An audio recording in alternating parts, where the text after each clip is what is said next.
le Président, écoutez-moi attentivement. Je ne viens pas supplier, je ne viens pas négocier. Je viens dire ce que le monde entier voit mais que personne n'ose nommer. Depuis des décennies, vos décisions ont façonné des nations à votre image. Mais derrière les discours de démocratie et de liberté, il y a des peuples meurtris, des villes détruites, des familles brisées. En Afrique, vos actions ont causé massacres et guerres déguisées. Vous parlez de sécurité, mais vous semez le chaos. Vous parlez d'aide, mais vous imposez la dépendance. Chaque sanction, chaque pression, chaque opération militaire a un coût humain réel. Et ce coût n'est jamais payé par vos conseillers, vos bureaux climatisés ou vos diplomates. Il est payé par des enfants, des mères et des pères innocents. Monsieur le Président, ce n'est pas une erreur, c'est un système. Et ce système est en train de se retourner contre vous. Aujourd'hui, quelqu'un doit parler. Aujourd'hui, quelqu'un doit nommer la vérité que vous préférez ignorer. Et cette voix, c'est la voix de ceux que vos politiques ont blessés. Et écoutez bien, Président, ceci n'est que le début. Chaque vérité que je prononce aujourd'hui résonnera jusqu'au sommet de vos institutions. Chaque mot est un tremblement que le monde entier sentira. Monsieur le Président, écoutez encore. Chaque décision, chaque soutien militaire, chaque programme humanitaire a un coût. Et ce coût est payé par des vies humaines, des nations entières déstabilisées, des gouvernements renversés, des ressources pillées, des peuples réduits à la misère. Et quand vous parlez de partenariat ou de liberté, sachez que ces mots masquent la souffrance et l'exploitation. Ce n'est pas une question de politique abstraite. C'est une question de dignité et de vie. Des villages incendiés, des familles déplacées, des enfants morts de faim. Tout cela est la conséquence directe de votre politique étrangère. Chaque accord imposé, chaque pression diplomatique renforce la dépendance et affaiblit les nations. Combien de conflits avez-vous financés à distance? Combien de massacres auraient pu être évités si la puissance avait servi à protéger plutôt qu'à dominer?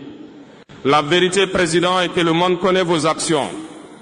Les peuples voient et l'histoire retiendra. Vous ne pouvez plus cacher derrière les discours polis. Chaque intervention laisse une trace indélébile. Chaque promesse non tenue alimente la colère et le ressentiment. Aujourd'hui, quelqu'un doit nommer ses faits. Quelqu'un doit dire ce que personne n'a osé dire devant vous. Et ce n'est pas fini, Président, parce que chaque vérité exposée ne fait qu'augmenter la pression. Et la pression a un nom, responsabilité. Président, écoutez ceci. Vos actions ne restent pas confinées à un continent. Elles résonnent partout dans le monde. Des guerres en Asie aux sanctions en Amérique latine. Des interventions militaires en Afrique à l'ingérence dans les décisions économiques globales. Le chaos que vous laissez derrière vous est universel. Vous parlez de sécurité mondiale. Mais la sécurité de qui? Pas celle des peuples opprimés, pas celle des innocents, pas celle des générations à venir. Vous parlez de liberté et de démocratie. Mais vos actions affaiblissent la souveraineté des nations entières. Et ce que vous appelez des alliés, beaucoup les appellent des marionnettes.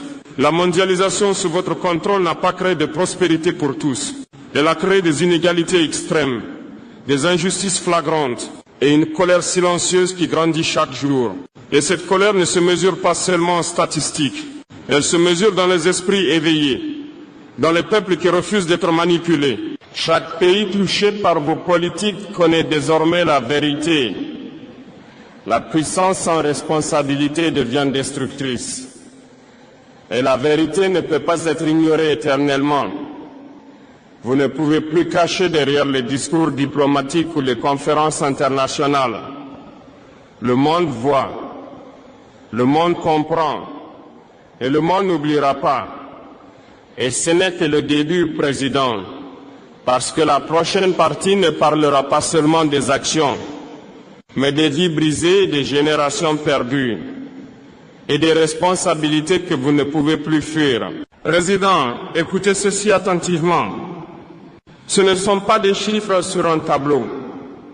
Ce sont des vies brisées, des familles déchirées, des enfants qui ont perdu tout espoir, des villages incendiés par des conflits que vos interventions ont alimentés, des générations privées d'éducation et de santé, des enfants obligés de fuir, des mères qui pleurent, des pères qui ne peuvent rien faire.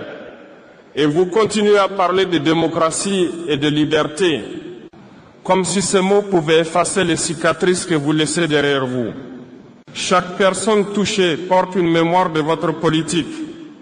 Chaque survivant sait que le prix de la stabilité imposée par l'extérieur est payé avec la souffrance.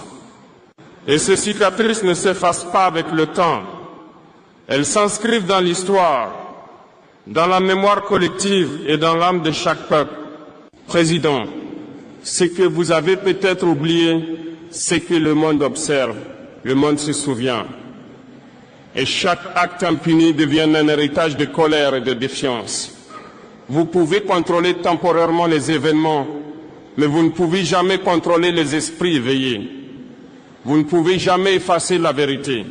Chaque vie perdue, chaque peuple affligé, chaque nation déstabilisée, c'est une vérité que personne ne pourra nier.